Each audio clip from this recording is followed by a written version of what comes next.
Hello friends, आप देख रहे हैं आपका चैनल शेयर बाजार विद आयुष। और बात करेंगे दोस्तों इस वीडियो में किसके बारे में। एनवायरो इंफ्रा इंजीनियर्स आईपीओ की कल की लिस्टिंग के बारे में। तो दोस्तों कल आपको एनवायरो इंफ्रा की लिस्टिंग देखने को मिलेगी। कल ये आईपीओ बाजार में लिस्ट आपको होता हुआ नजर आने वाला है। तो इस वीडियो में हम ये समझेंगे कि कहाँ पर दोस्तों लिस्टिंग होने की एक्सपेक्टेशंस है बाजार के हिसाब से, वैल्यूएशन के हिसाब से। तो वीडियो आप लोग पूरा ज़रूर देखिएगा। सो फ्रेंड्स, 29 नवंबर को जैसे मैंने आपको बताया लिस्ट होने वाला है। अगर आपको आईपीओ मिला है तो सबसे तो कॉन्ग्रेचुलेशंस। 148 का प्राइस बैंड था, बट आपको 148 का एक शेयर मिला है। कुल मिलाकर लॉट साइज था 101 शेयर का। अगर आपने रिटेल में लगाया तो आपको 101 शेयर मिले, और अगर आपने एचएनआई में लगाया तो ऑब्वियसली बात है आपको ज़्यादा शेयर्स मिलते हुए नजर आएंगे। दोस्तों ये जो आईपीओ था वो करीबन 650 करोड़ का था। अब जब भी देखिए लिस्टिंग की बात होगी तो सबसे पहले तो यही देखना रहेगा कि वो आईपीओ में था क्या क्या। तो देखिए इस आईपीओ में फ्रेश इशू था 572 करोड़ का, और ऑफर फॉर सेल था 78 करोड़ के आसपास का। अगर हम दोस्तों ऑफर फॉर सेल को साइड कर देते हैं, बिकॉज ऑफर फॉर सेल का पैसा सारा का सारा पैसा जिस इन्वेस्टर के द्वारा बेचा गया है, प्रमोटर्स के द्वारा बेचा गया है, उनके पास जाता हुआ नजर आएगा, तो ये पैसा तो कंपनी का जाने वाला है नहीं। बट जो ये फ्रेश इशू है, बात ध्यान रखिएगा, 572 करोड़ का, इसका कंपनी यूटिलाइजेशन करेगी। कहाँ का यूटिलाइजेशन कर सकती है? तो देखिए पहली बात तो कंपनी ने साफ कहा है कि इनको वर्किंग कैपिटल के लिए पैसा चाहिए। तो अराउंड 572 में से 180 करोड़ रुपए तो वहाँ आपको जाता हुआ नजर आएगा। इसके बाद कंपनी कह रही है कि कंपनी को अपना कर्जा भी चुकाना है। तो कंपनी ऑलमोस्ट 120 करोड़ रुपए अपने कर्जे को चुकाने में खत्म करेगी, कम करेगी। इसके अलावा कंपनी की एक सब्सिडरी है, राइट, EIEL मथुरा, जहाँ पर दोस्तों कंपनी यहाँ पर खर्च करने वाली है। वहाँ पर जो एक मॉडल होता है जिसको यहाँ पर बोला जाता है HAM मॉडल, राइट, उस मॉडल में बेसिकली कंपनी जो है खर्चा करेगी ऑलमोस्ट 30 करोड़ के आसपास। और बाकी का दोस्तों कंपनी को पैसा चाहिए इनॉर्गेनिक एक्विजिशन के लिए और बाकी सब के लिए। तो कंपनी का जो बचा हुआ पैसा है ऑलमोस्ट 240 करोड़ का, वो आपको वहाँ पर यूज़ होता हुआ नजर आएगा। तो ओवरऑल ये तो समझ में आ चुका है आपको कि कंपनी का पैसा कहाँ का यूज़ होने वाला है। सेकंड पॉइंट पे आते हैं, वो क्या है दोस्तों, कितना आईपीओ को सब्सक्रिप्शन मिला था। सो फ्रेंड्स, काफ़ी समय बाद एक ऐसा मेन बोर्ड इशू आया जिसको रिस्पॉन्स जो है वो हर एक कैटेगरी से मिलता हुआ नजर आया, भली वो रिटेल हो, भली वो एचएनआई हो, भली वो क्यूआईबी हो। क्यूआईबी कैटेगरी ने दोस्तों इसको 157 गुना भरा, राइट, ऑलमोस्ट क्यूआईबीज ने इस इशू में 20,000 करोड़ रुपए लगाए। एचएनआई कैटेगरी ने 153 टाइम सब्सक्राइब किया, एचएनआई ने ऑलमोस्ट 15,000 करोड़ रुपए लगाए। रिटेल ने ऑलमोस्ट 25 गुना सब्सक्राइब किया, 24.48 टाइम्स एग्जैक्टली, तो 5,560 करोड़ रुपए लगाए। और जो एम्प्लॉय पोर्शन था वो भी दोस्तों 37 टाइम सब्सक्राइब हुआ, ऑलमोस्ट 55 करोड़ वहाँ पर आए। कुल मिलाकर दोस्तों 90 टाइम्स के आसपास ये इशू सब्सक्राइब हुआ, और करीबन कंपनी को 40,970 करोड़ रुपए रिसीव हुए। तो सेकंड पॉइंट जो सब्सक्रिप्शन का है, वहाँ पर भी दोस्तों कंपनी टिक करती है, बिकॉज कंपनी को एक बहुत अच्छा रिस्पॉन्स जो है वो बेसिकली मिलता हुआ नजर आया। अब तीसरे पॉइंट पे दोस्तों आते हैं, क्या है वो कंपनी का फाइनेंशियल्स। दोस्तों कंपनी का अगर आप फाइनेंशियल्स देखेंगे तो जो ग्रोथ कंपनी की देखने को मिल रही है वो अपने आप में काफ़ी शानदार है। 2022 में दोस्तों कंपनी का रेवेन्यू 225 करोड़ था, फिर उससे अगले साल 341 करोड़ हुआ, और फिर दोस्तों कंपनी का जो रेवेन्यू है वो 738 करोड़ तक पहुंच गया। यानी अगर आप ग्रोथ देखेंगे तो कंपनी की ट्रिमेंडस देखने को मिली है, काफ़ी अच्छी देखने को मिली है। कंपनी का रेवेन्यू अगर देखा जाए 2023 से 24 के अंदर, तो it's has been grown almost 116%। इसके बाद कंपनी का मुनाफा अगर देखा जाए तो दोस्तों 34 करोड़ का था 2022 में, 23 में ऑलमोस्ट 55 करोड़ का हुआ, और 24 में 110 करोड़ का हो गया। तो कंपनी का मुनाफा भी दोस्तों ऑलमोस्ट डबल हमको होता हुआ नजर आ गया 23 से 24 की अगर हम बात करते हैं।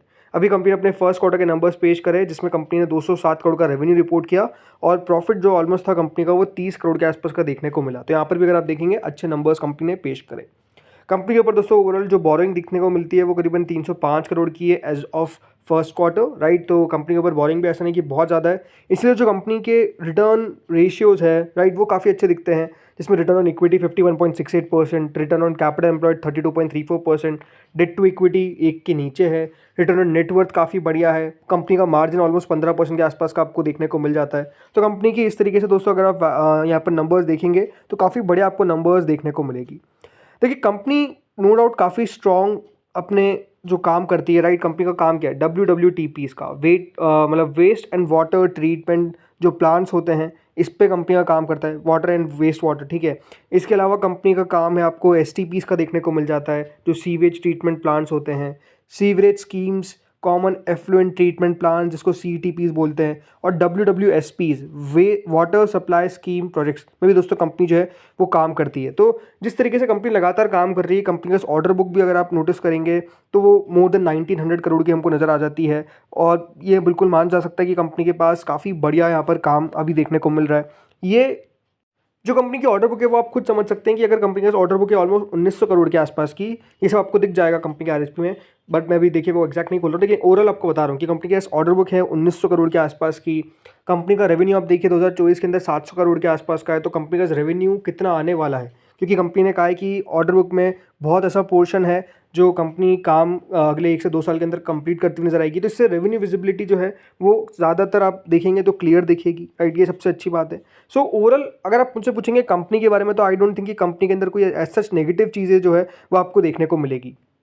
ये एक ऐसा सेक्टर है जो लगातार दोस्तों ग्रो करता हुआ दिख रहा है, जिसका इंपॉर्टेंस जो है वो डेफिनेटली हमको देखने को मिल रहा है। और आई थिंक वो ही ग्रोथ जो है वो हमको आती हुई नजर आएगी, बिकॉज सरकार का भी साथ रहता है। तो ये भी आप समझना पड़ेगा कि हाँ, ये सारी चीज़ों का मिक्सचर ही है जो कंपनी को अट्रैक्टिव बनाता है।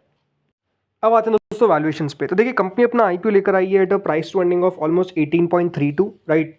और जो इसके पीयर्स है, राइट, पीयर्स कौन कौन है? पीयर्स है दोस्तों जैसे आयन एक्सचेंज लिमिटेड, ये ट्रेड करता है 26 के पी पे।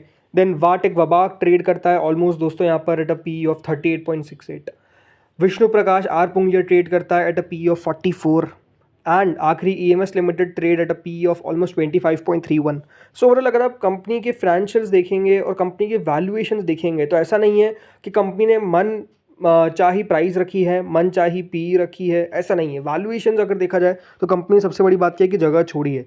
जिस तरीके से दोस्तों कंपनी ने फर्स्ट क्वार्टर में रेवेन्यू रिपोर्ट किया है ऑलमोस्ट मोर देन 200 करोड़ का, तो इससे लगता है कि कंपनी अगले साल मतलब जो FY25 रहेगा इसमें काफ़ी बड़े प्रदर्शन करती हुई नजर आ सकती है। और आई थिंक कंपनी का रेवेन्यू जो है वो मुझे लगता है कि मोर देन 1000 करोड़ भी हमको जाता हुआ दिख सकता है FY25 के अंदर। यानी अगर आप नोटिस करेंगे तो बात बताने वाली क्या है कि जो कंपनी की ग्रोथ रहने वाली है, राइट, वो काफ़ी बढ़िया रहती हुई नजर आएगी। इस प्रकार की एक्सपेक्टेशंस करी जा सकती है। सो अब बातें कहाँ पे लिस्ट हो सकता है। वैसे तो अगर ग्रे मार्केट की बात करता हूँ तो ग्रे मार्केट दोस्तों 50 रुपये के आसपास चल रही है यहाँ पे, बट कई जगह पे इट इज़ अराउंड 55 ऑल्सो। सो आप कह सकते हैं कि हाँ, ये 50 से 55 के आसपास की ग्रे मार्केट है। अगर मैं 55 रुपीज़ भी दोस्तों लेकर चलता हूँ तो ये बात ध्यान रखिएगा, यहाँ पर आपके पास 101 शेयर है, राइट। तो 55 के हिसाब से करीबन आपको प्रॉफिट हो सकता है एज ऑफ नाउ 555, मतलब 5500 के आसपास का मुनाफा जो है वो पर रिटेल बताया जा रहा है। ऑलमोस्ट कितना होता है वो 34-35% के आसपास का लिस्टिंग गेन जो है ये एस्टिमेटेड बताया जा रहा है। बट अगेन मेरा व्यू क्या है ये आपको मैं बता देता हूँ। तो देखिए 148 का प्राइस बैंड है, 101 शेयर का लॉट साइज है। मेरे हिसाब से दोस्तों ये कहीं कल लिस्ट होता हुआ नजर आएगा बिटवीन 195 टू 205। रीज़न क्या है? देखिए रीज़न सिंपल है कि कंपनी ग्रोथ काफ़ी शानदार दिख रही है। अगर आप कंपनी का नंबर्स देखते हैं, कंपनी की बैलेंस शीट क्वालिटी देखते हैं, तो लगातार दोस्तों कंपनी बढ़िया करती नजर आ रही है। बल्कि आपको मैं कह सकता हूँ कि कंपनी की जो पूरे फाइनेंशियल्स है वो आपको इंडस्ट्री में वन ऑफ द बेस्ट देखने को मिलेंगे, राइट। तो इसीलिए मेरे हिसाब से देखिए एक ऐसी कंपनी है जहाँ पर आपको ऑलमोस्ट चीज़ें बढ़िया नज़र आती है। अब देखिए थोड़ी बहुत उतार चढ़ाव हर कंपनी में रहते हैं, थोड़ी बहुत चीज़ें अच्छी खराब हर कंपनी में रहती है। यहाँ पर अगर आप देखेंगे तो मेजरली आपको कुछ इतना नेगेटिव चीज़ नहीं देखने को मिलेगा। हाँ, एक चीज़ जो इम्पैक्ट कर सकती है वो है दोस्तों बाजार। आज जिस तरीके से बाजार में गिरावट देखने को मिली है मोर देन 300 पॉइंट्स की, ये अपने आप में देखिए कोई अच्छा सेंटिमेंट नहीं है, राइट। बाजार जब इतना तेज़ी से नीचे आपको आता हुआ नजर आता है तो ये थोड़ा सा नेगेटिव पॉइंट हो सकता है। बट इसके अलावा अगर आप मुझसे पूछेंगे तो आई डोंट थिंक कि यहाँ पर कुछ नेगेटिव दिखता है। ये इंडस्ट्री जैसे मैंने बताया काफ़ी तेज़ी से ग्रो करती हुई नजर आ रही है। और रीज़न क्या है इंडस्ट्री की ग्रो करने का? क्योंकि देखिए जो ये पूरा वेस्ट वाटर ट्रीटमेंट है, राइट, ये इसके ऊपर बहुत ज़्यादा काम करने की ज़रूरत है। और इसलिए दोस्तों यहाँ पर जो कंपनीज़ है वो लगातार अगर आप नोटिस करेंगे तो बढ़िया कर रही है, राइट। तो आई थिंक इसके पीछे का ही एक रीज़न है कि हाँ, ये कंपनी भी बढ़िया कर रही है। आप फाइनेंशियल देख ही सकते हैं, ग्रो कंपनी काफ़ी तेज़ी से कर रही है, नंबर्स कंपनी के अच्छे नज़र आ रहे हैं। तो इसलिए मेरे हिसाब से दोस्तों कम से कम यहाँ पर आपको 35 से 40% तक का लिस्टिंग गेन होने की एक्सपेक्टेशंस हो सकती है, कर सकते हैं। और मेरे आपसे मिलना चाहिए। आई थिंक कंपनी डिजर्व करती है। जिस तरीके का सब्सक्रिप्शन निकल कर आया ये भी इंपॉर्टेंट है कि सब्सक्रिप्शन भी काफ़ी बढ़िया था। हाँ, ये बात जरूर है कि दोस्तों यहाँ पर फ्लिपर्स आपको काफ़ी देखने को मिलेंगे। कल भी हो सकता है कि दोस्तों बैंक जिन भी बैंक्स को अलॉटमेंट मिला है वो फ्लिप कर दे, तो ये भी चीज़ होती है। But again I don't think कि देखिए कंपनी में जैसा मैंने कहा बहुत नेगेटिव मुझे नज़र आते हैं। तो दोस्तों इस वीडियो में तो इतना ही था। मेरा व्यू जो था वो आपके साथ मैंने शेयर किया, होपफुली आपको अच्छा लगा होगा। आप लोगों का क्या व्यू है मुझे बताइए आप लोग कमेंट सेक्शन में। इस वीडियो में इतना ही था। Thank you friends for watching this video.